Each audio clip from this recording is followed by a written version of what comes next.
আসসালামু আলাইকুম ভিউয়ার্স, আজকে আমি আলোচনা করব আপনি যদি বাংলাদেশ বিমান বাহিনীতে নন কমিশন পদে যোগদান করেন, অর্থাৎ বিমান সেনা পদে যোগদান করেন, তাহলে বিমান সেনা পদে যোগদান করার পর আপনার পদবি কী হবে এবং কোন কোন পদে পদোন্নতিতে যেতে পারবেন, আপনি সর্বোচ্চ কোন পদ পর্যন্ত চাকরি করতে পারবেন সেই বিষয়ে বিস্তারিত আলোচনা করব।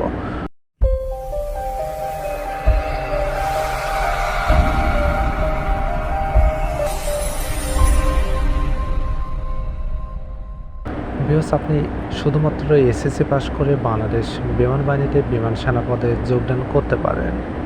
বাংলাদেশ বিমান বাহিনীতে যোগদান করে বাংলার আকাশ রাখিব মুক্ত এই স্লোগানটি অন্তরে ধারণ করে দেশের সার্বভৌমত্ব রক্ষার্থে নিজেকে নিয়োজিত করতে পারেন। ভিউয়ার্স, আপনি যদি বাংলাদেশ বিমান বাহিনীতে যোগদান করেন তাহলে আপনার প্রথম পদটি হবে এয়ারক্রাফটম্যান, যেটাকে সংক্ষেপে এসি পদ বলা হয়। এরপর আপনি সন্তোষজনকভাবে চাকরি সম্পন্ন করার মাধ্যমে এর 2 থেকে 3 বছর পর লিডিং এয়ারক্রাফটম্যান অর্থাৎ এলএসসি পদে পদোন্নতিতে যেতে পারবেন।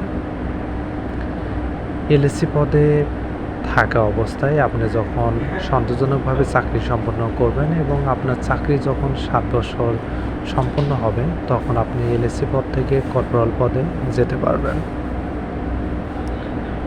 কর্পোরাল পদ থেকে আপনি আবার আপনার চাকরি সন্তোষজনকভাবে সম্পন্ন করার মাধ্যমে আপনার চাকরির বয়স যখন 12 বছর অতিক্রম হবে, তখন আপনি সার্জেন্ট পদে যেতে পারবেন।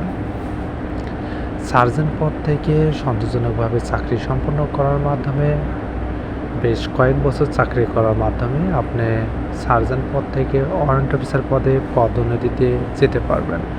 বাংলাদেশ বিমান বাহিনীতে জুনিয়র কমিশন অফিসার পদটি শুরু হয় ওয়ারেন্ট অফিসার পদ থেকে। ওয়ারেন্ট অফিসার পদ থেকে আপনি আবার সন্তোষজনকভাবে চাকরি সম্পন্ন করার মাধ্যমে সিনিয়র ওয়ারেন্ট অফিসার পদে যেতে পারবেন। সিনিয়র ওয়ারেন্ট অফিসার পদ থেকে আপনি পদোন্নতি পেয়ে মাস্টার ওয়ারেন্ট অফিসার পদে যেতে পারবেন। মাস্টার ওয়ারেন্ট অফিসার পদ হচ্ছে প্রথম শ্রেণীর পদ। এখানে ওয়ারেন্ট অফিসার থেকে মাস্টার ওয়ারেন্ট অফিসার পদ পর্যন্ত প্রথম শ্রেণীর পদ।